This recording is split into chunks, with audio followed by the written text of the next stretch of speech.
Usiwe gogo kwenye kitanda, usiwe gogo. Tunaitumia lugha hii, inatumika kuwa malaya kitandani unapokuwa na mumeo.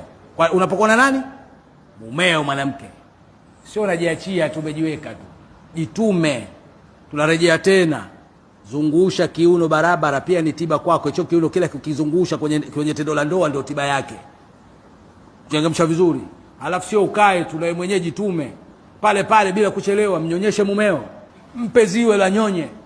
Na kama wale waliojaliwa makubwa makubwa yale, neema pia hiyo. Unamsogezea tu hapo.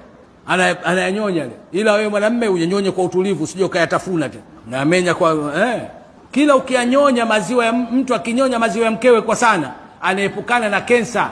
Hata yale mabuje unaambiwa yatatoka tu. Anza leo kumnyonyesha mumeo. Kwa sababu mume ananyonyeshwa na mama yake miaka 2 tu. Umeona hanyonyeshwi tena na mama. Lakini mume ataendelea kunyonyeshwa na mkewe mpaka afe. Mnyonyeshe. Hata akiingia tu mnyonyeshe. Mwambie nyonya kwanza. Wewe mwanamke unakosea wapi? Unakwama wapi? Ile midiso pia inataka ushirikiano wa kutosha. Sababu Uislamu kwa wanaume wote, mimi nakwambia wana nguvu. Ndio maana mwingine anakuambia mimi kwa mke wangu, wengine wale wa haramu sasa. Allah wavue tena ukawaepusha wachukizishe ile haramu.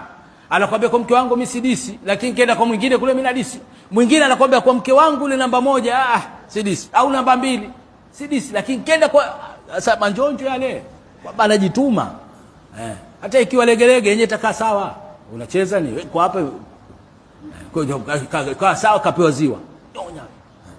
Sasa mchezo ni kile hapa kakamatwa huku. Mara akatekenywa. Wewe midiso isije hapo. Hamna haja dawa hapo.